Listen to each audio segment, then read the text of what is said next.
So our topic is talk about controversies and conflicting views in the Philippines history. So kani nga history kay nagdebate ang two islands if asa jud na held ang first Catholic Mass in the Philippines. Here's the characteristic of this topic. First, Antonio Figapita. So kani ang iyang diary kay pinaka-importante or mao ni ang key source sa kani nga event. Second, Antonio D. Herrera y Tordesillas, a Spanish historian who also document of this event. Next, Congresswoman Ching Plaza. In 1995, she filed a bill in the Philippines Congress to challenge the Limasawa hypothesis and support the claim that the first mass was in Butuan, or also known as Mazao. National Historical Institute or NHI gipasaka sa Congress dito sa NHI ang kani nga issue ka para sila may mo imbestiga o mohatag og lain information. Dr. Samuel Kitan, he is the chairman of NHI ug siya nag-reaffirm nga sa Limasawa jud nahitabo ang first mass in the Philippines. So kani si Sonia Zaitis kay nag-argue gyud siya or nakipag-away gyud siya nga sa Mazao gyud actual the site of the first mass based sa diary ni Figapitas. So kani kay naghisgot until now naghisgot gapon sila if asa jud na held ang kanang first Catholic Mass in the Philippines. Conflicting views ang Philippine history kay usahay jud kay it's very complicated gani kayo tanan kay tungod sa mga lahi-lahi nga nahitabo or kanang lahi-lahi nga kanang pasabot sa kanang mga tao or lahi-lahi nga mga istorya gani sa mga tao. It depends sa mga evidence nga ilang gigamit ba ani or sa pag-interpret nila. Nya ang kani nga debate kay about jud ni siya og asa jud nga location, exact location na held ang first Catholic Mass in the Philippines. So kani Figapita kay kanang pinaka-importante kayo ang iyahang diary kay didto nakasuwat nga sa Limasawa jud na held ang first Catholic Mass in the Philippines. Kanang so important kayo ang ihang diary gani kay mao nang kanang murag ang ilang gikuan nga maoy kanang source gani nila, mao ilang gitukuan nga kanang maong sa Limasawa jud na held ang first Catholic Mass. While kanang other historians kinasuggest sila nga nagsuggest sila that the mass might have actually been held in Masao. So nagsuggest sila nga basin sa Masao or Mazao jud na held ang first mass. To some historians kinag-argue gid sila nga kanang basin kuno or like ang diary gani ni Figapita nga nakabutang didto nga sa Limasawa jud na held ang first mass kay ana sila nga basin kuno nga murag dili jud match gid sa Limasawa. So nagkuan sila kanang so they propose Masao as more possible location. So na-propose sila nga kanang sa Masao or Mazao jud na held ang kanang actual location sa first mass. Figapita's rule. So kanang si Figapita kay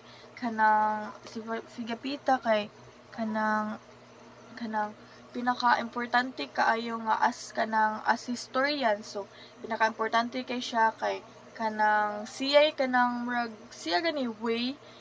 gihimong way ni Magellan nga naghatag og mga details nga sa Limasawa jud na na-held ang first Catholic Mass. Debate aning asa jud na actual location sa first mass kay kanang dili lang kay sa lugar lang pagtan-aw gani sa mga tao og unsay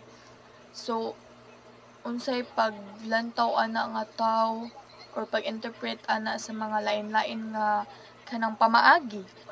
Ang history jud kay dili jud ingon nga kanang clear gani ang pag-details nila. So kanang it depends jud sa kanang unsay kanang perspective jud sa kanang kanay gani nga tao unsay so naman jud tay lain-lain nga kanang perspective jud. So unsay kanang pagtuo gani ani nga tao inana kanang nga debate kay kanang dili jud ingon nga kanang pare-pareho jud ani yung mga perspective gani as a person. So kanang naa jud tay kanang lahi-lahi nga kanang pagtuo sa limasawa jud kanang importance of limasawa kay kanang as site of the first mass gani kay kanang about sa kanang sa limasawa jud kanang na held as kanang based on diary ni Figapita kay kanang some people good ug some historians kay kanang claiming or ila jud gi-claim jud ba nga kanang sa ang actual good nga location sa first mass kay sa Masaw or Mazaw jud not Limasawa. In 1960 kay na-declared jud nga kanang sa Limasawa jud na site actual site ang first mass in the Philippines. So sa akong ang gisulti ganiha kay kanang nag-argues jud siya or kanang nag-argues gyud siya sa lain nga historian nga kanang na-held jud ang first mass sa Limasawa not Masaw based jud sa interpretation or suwat didto sa book ni so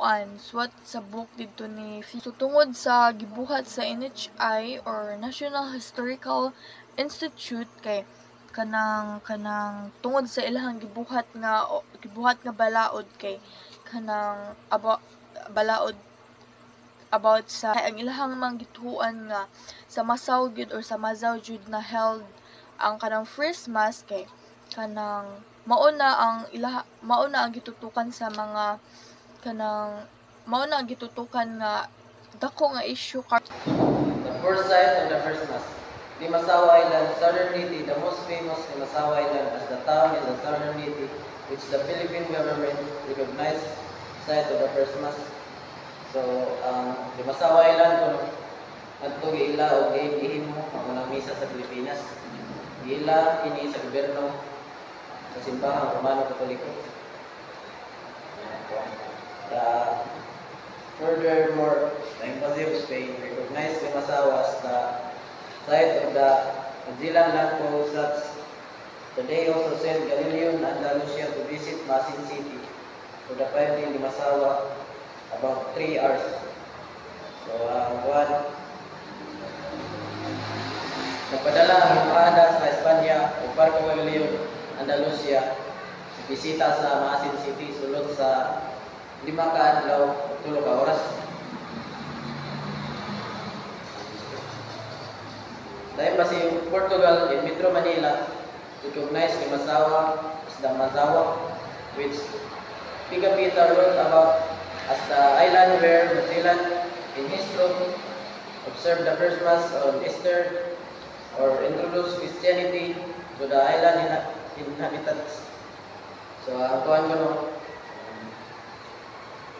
sa Embahada Portuguese, gitawag nila ang Limasaw na Mazawa. Mazaw.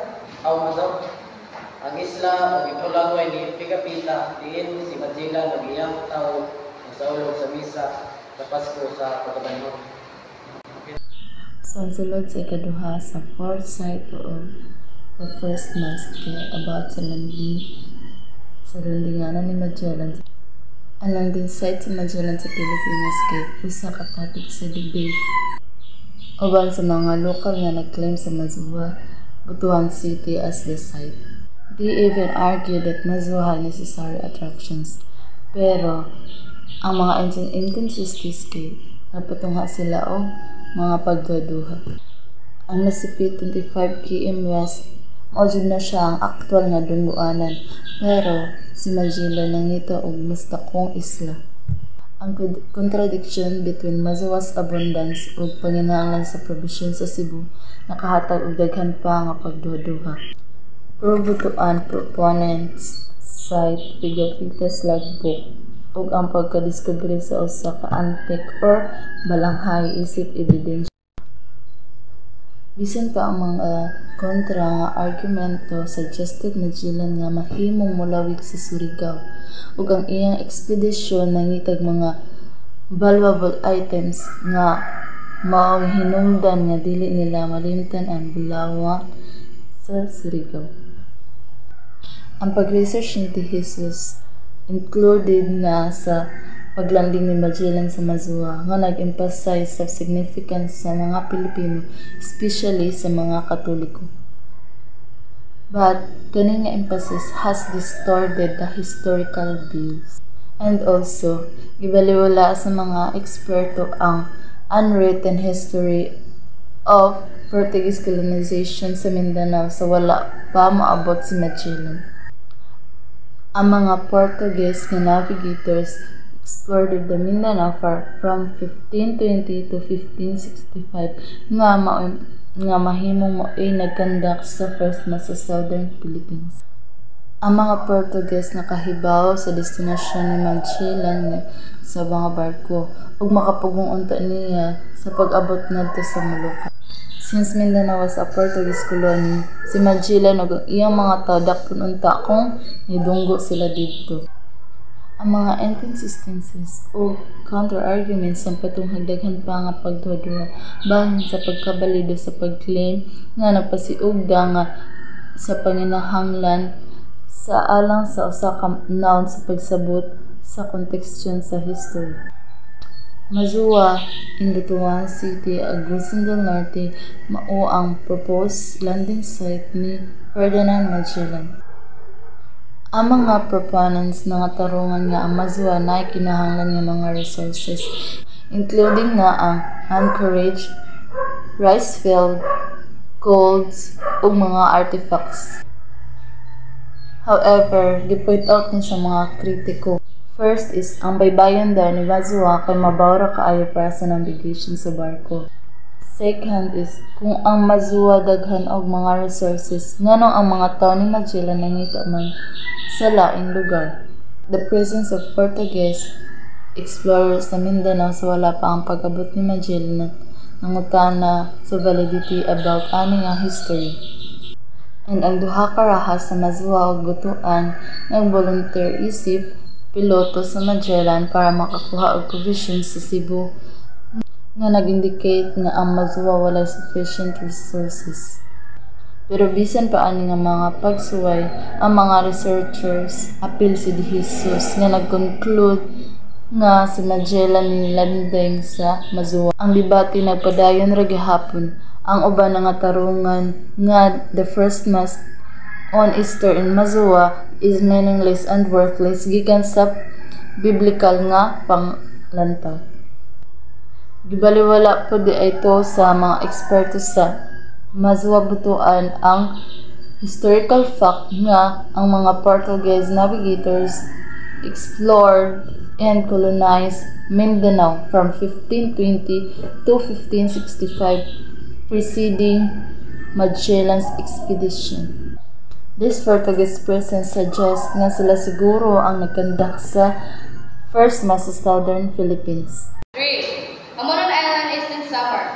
Some people on Hamunon Island and Samar also claim that Magellan and his fellow sailors must have some kind of religious festivity shortly after they landed on the island. So, ang uban day ka sa Hamunon Island o Samar kay nangangkon day nga si Magellan ug kapwa ni mga sailors kinahanglan na sila kapistahan daw. Pero lahi-lahi sa reliyon. Bisag kadiyot lang, no? Yan ba?